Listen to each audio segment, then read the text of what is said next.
I've already I've already talked a lot about DeepSeek and how everybody's saying it's this revolutionary thing, but it's not. It's probably the biggest sign of something that's been going on for quite a long time. And what makes it revolutionary now is not the effect it has on the stock market. That's great if you've got a lot of money and you've got a lot of stocks. But what it's doing for ordinary people like you and me, that's what I want to talk about. So let's take a look at this video real quick. NBC News put this out today. And today happens to be February 22nd, 2025. So I saw this and I couldn't resist. This is my first live. So I jumped on here and here it goes. My first reaction video. $1 trillion sell-off. Front and center this hour, the deep sell-off, a major tech sell-off today. DeepSeek sell-off is still really pressuring tech. Triggered on its face by one Chinese startup. Let's talk about DeepSeek because it is mind-blowing and it is... Okay, everybody wants to talk about DeepSeek from a 1,000-foot up perspective. And if you're like me, you find this interesting in the same way that you would find a soap opera or a serial comedy interesting. But the question you really want to know is, how does this affect my bottom line and my life? And I'm going to tell you. shaking this entire industry to its core. But underneath, stemming from growing fears around a technique that could upend the AI leaderboard. A technique called distillation. Distillation. Their work is being distilled. Yeah. Distillation is the idea. Okay, distillation. If you remember from Prohibition, 1920s, people would build these secret, stills out in the forest or in their basement where they could distill alcohol from potatoes or anything else they could find. This is the same thing, but it's being applied digitally. And I'll let her explain. Idea that a small team with virtually no resources can make an advanced model by essentially extracting knowledge from a larger one. DeepSeek didn't invent distillation, but it woke up the AI world to its disruptive potential. I'm Deirdre Boza with the Tech Check Take, AI's distillation problem. Now, this isn't a distillation problem. This is a distillation opportunity. Look at what she said. A small team of people got together and were able to duplicate what a gigantic corporation that spent billions of dollars was having a difficult time doing. Now, when she says small team, she's not talking about thousands of people. She's talking about a very small team, probably less than 100 people. You know what this means? You hear me talk a lot on this channel about building a community. And you also hear me talking about this being an opportunity for us to take what used to be only available to big corporations, and now we can do it virtually. I'm doing it right now. You can see my machines behind me. This type of distillation allows you to use your wisdom and what you learned working in the corporate space or whatever space you worked in. You can now form your own team, most of them being AI, half of them being other people from your associates in your communities. And you can now be the corporation, enjoy the same tax brackets, enjoy the same income, and most of all, be far more agile, not having a boss, than you would working at your present job or the job you had to leave or chose to leave.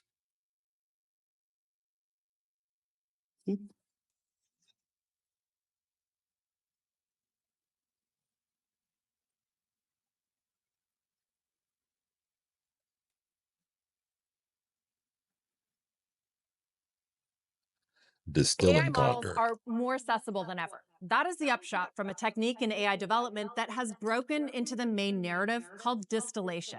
Geoffrey Hinton, dubbed the godfather of AI, he was the first to coin the term in a 2015. By the way, as I say quite often, remember a lot of the AI tech right now is being driven by open source. Open source means people like you and me that are figuring things out on our own in this giant global laboratory consisting of tiny little laboratories like mine and yours. They're taking all that information, putting it together, and building models. But in that particular process, there are loopholes being created where we can take their information and bring it down into our localized models or setups and make money. Paper while working as an engineer at Google, writing that distillation was a way to transfer the knowledge from a large, cumbersome model to a small model that's more suitable for deployment. Now, here's the big aha moment: distillation, to transfer the knowledge from cumbersome models like the corporate model you left, but understand and know how works, like the corporate, my case, academic model. You saw all the things that could have improved it, but because some egghead at the top didn't like it, or political reasons, or it's just too big and bloated to move, you're not agile. Their organization is not cumbersome. But by firing you, by you walking away, you now become part of a smaller model that is more suitable for deployment. Fast forward to today, and upstarts, they're using this method to challenge industry giants with years of experience and billions in funding. Put simply, here's how it works. A leading tech company invests years and millions of dollars developing a top tier AI model from That's what I'm scratch. talking about. They feed it massive amounts of data, harness huge amounts of compute, and fine tune it into one of the most advanced models on the market. Then, Absolutely. a smaller team swoops in. Instead of starting from scratch, they A smaller team swoops in. That team can be your team or your community devoted to a specific purpose. Think about that for a second. I did a video a couple of days ago where I talked about Sam Altman saying that 4% of the workforce has now been replaced. That 4%, which is sitting right now on your hard drive, is 4% of your previous corporation's workforce that you can put to work for you, doing what you want done immediately. No talk back. Gotta love it. train a smaller model by using a technique called knowledge distillation, pummeling a larger model with questions and using that to train its own smaller, more specialized model. By capturing the advanced model's reasoning and responses, they create a model that's nearly as capable, but much faster, more efficient, and far less resource intensive. Now, look at this from a human perspective. OpenAI being the corporation where you work or used to work, they cannot work without you and people like you because you provide all of these different, moving parts. Now they're replacing you with AI, but what this allows you to do is replace the corporation. Go over and use the same distillation model DeepSeek did. You pretty much, if you've been there long enough, particularly if you're middle management, if you're my age, you should at least be middle management, you know the intricate workings and all of the things that require the quote unquote human touch. You know how to handle the human equation.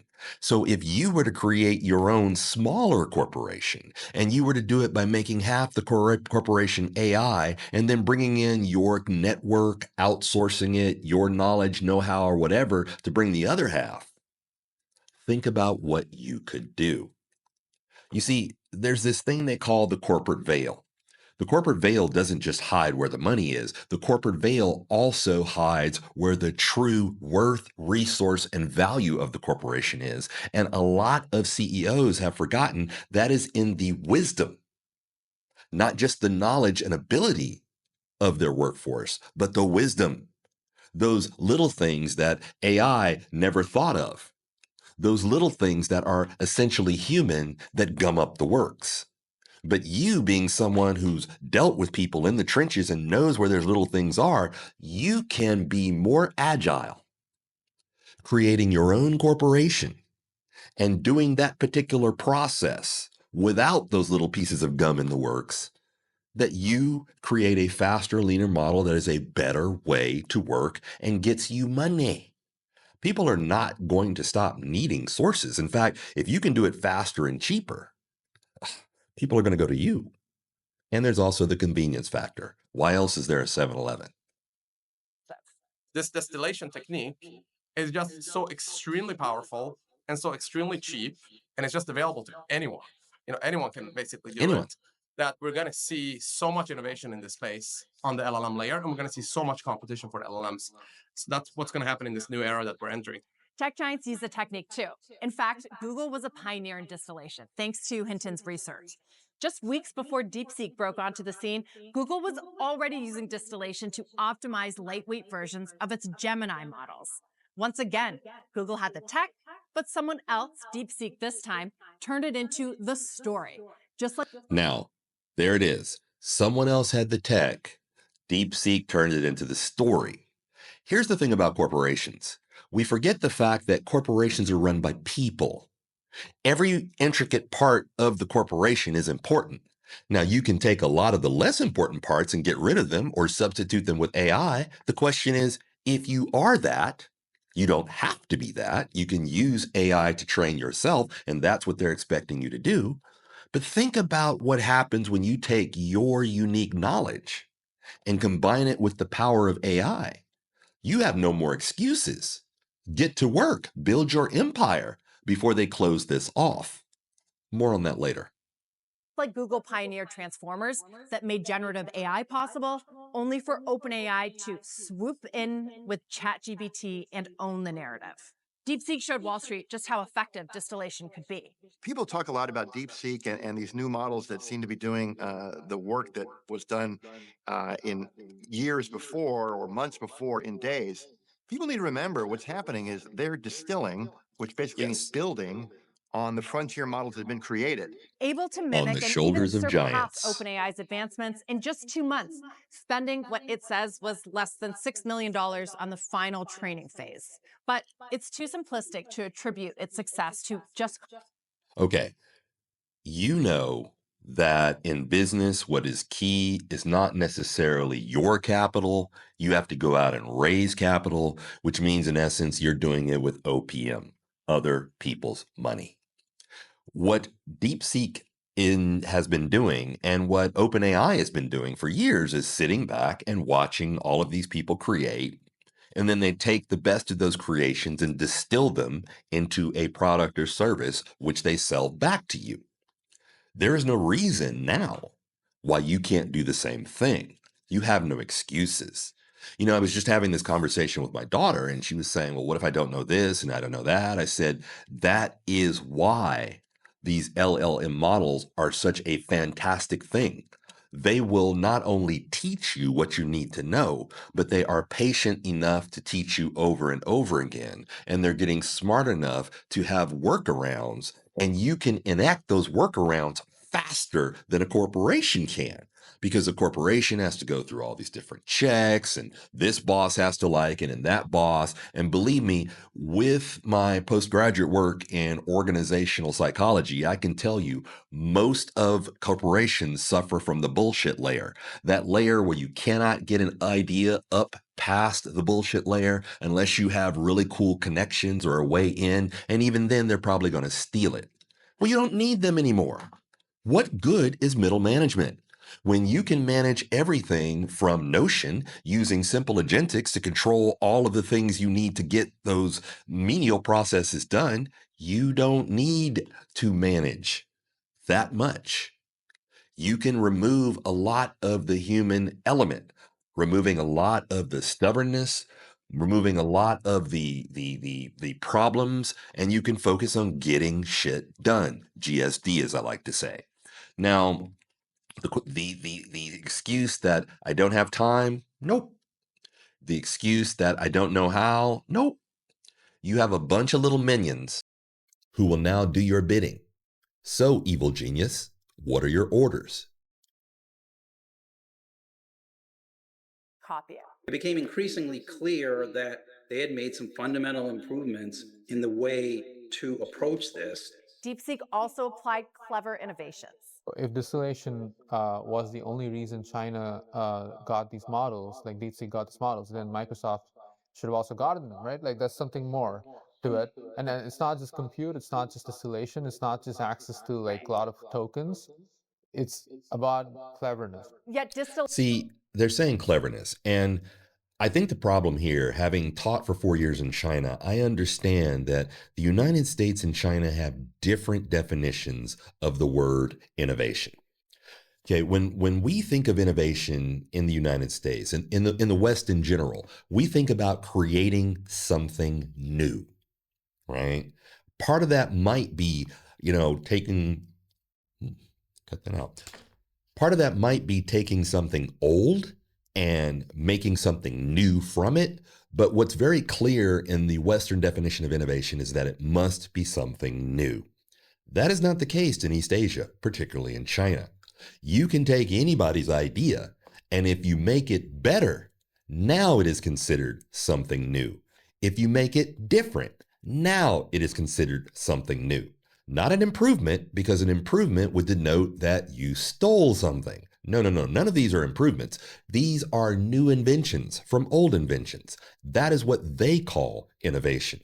So what you are seeing happening in China is the philosophy that they've used for centuries: do more with less. And so if they've created something more with less, they consider that a new idea. And you're like, wait a minute, that doesn't make any sense. But we often accuse China of intellectual piracy. And you can call it what you want, but I do know this: China has more international intellectual property theft lawsuits against other companies than any other country in the world. I know that sounds crazy. China is suing everybody all over the world for violation of intellectual property? Yes, because in their belief, something is new. Even if you stole it from somebody else, if you made it better, it's considered a new invention. So if you take it back, the better version, you have stolen their intellectual property.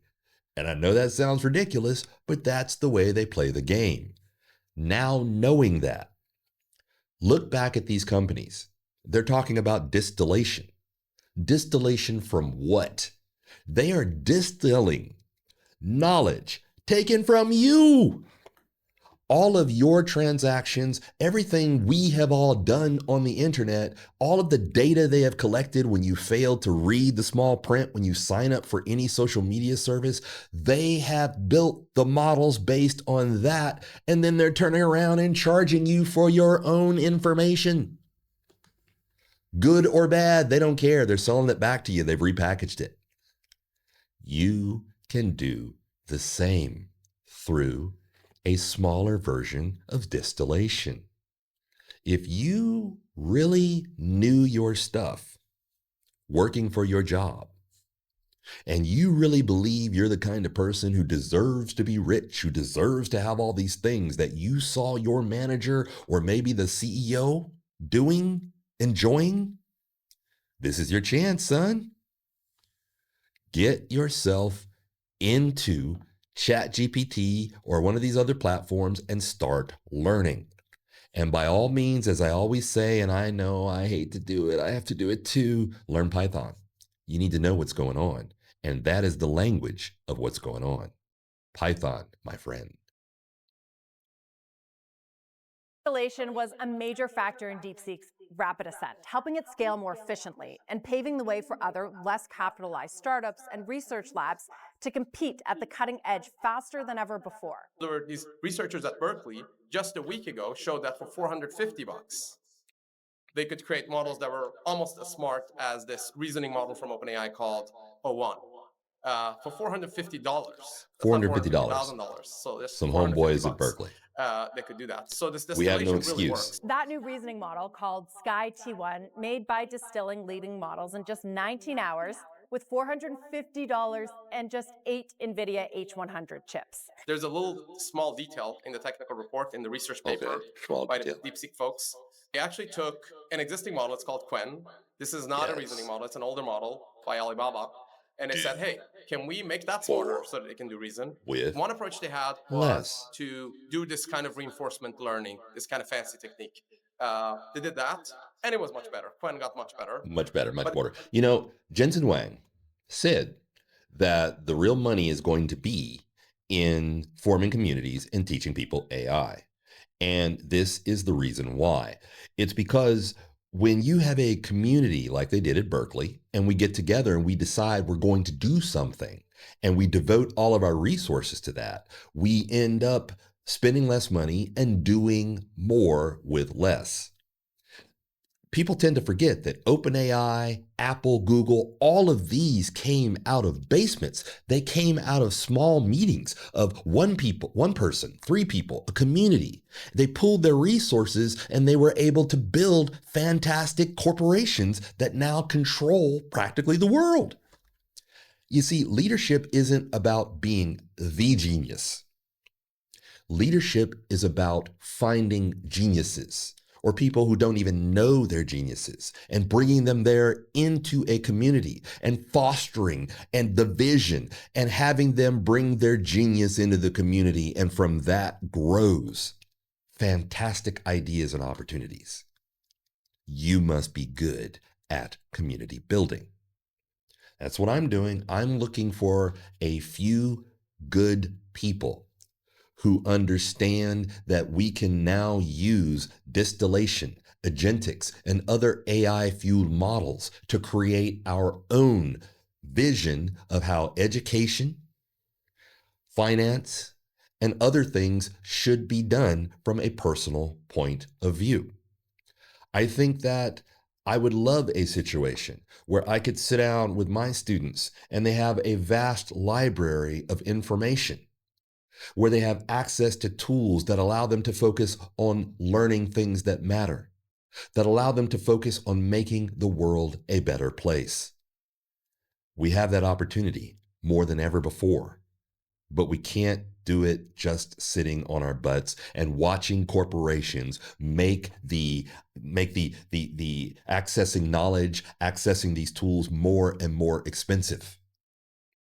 It's like, what if you could have built your own personal computer back when personal computers first came out? What if you could have had your own version of Microsoft Word with your own group of friends and put that out? Think about how agile these companies were when they were small.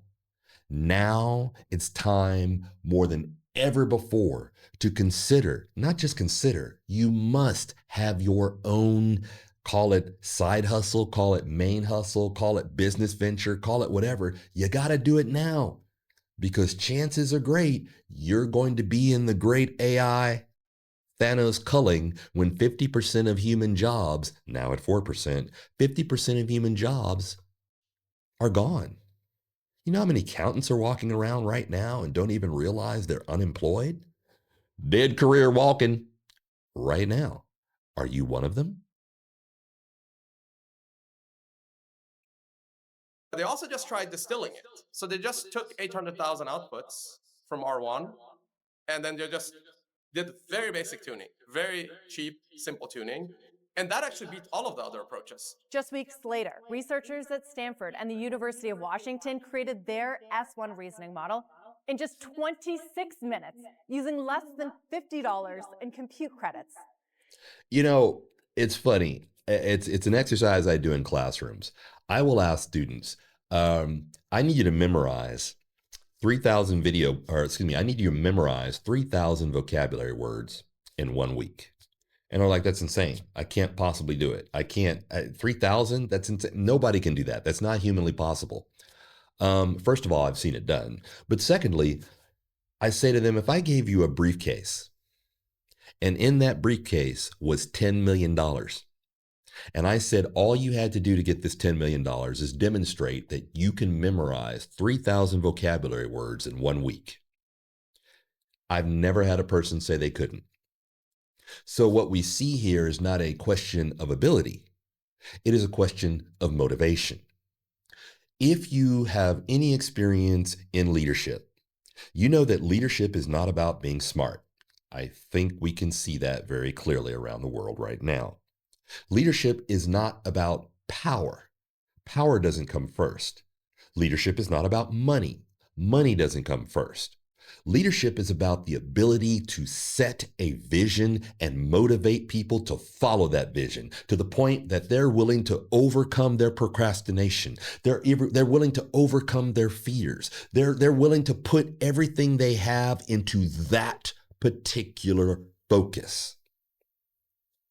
That is something AI cannot do. That is something that only a human presently can do for another human. That is something you need to work on doing, because that is what's going to spur these new teams. That's what's going to cause the combination of AI and human teams to come together to make new corporations a more decentralized point of power and distribution of knowledge. That's what I'm talking about. That's what I want to build. As Darth Vader said, "Join me, and together we shall rule the galaxy. But I am not your father."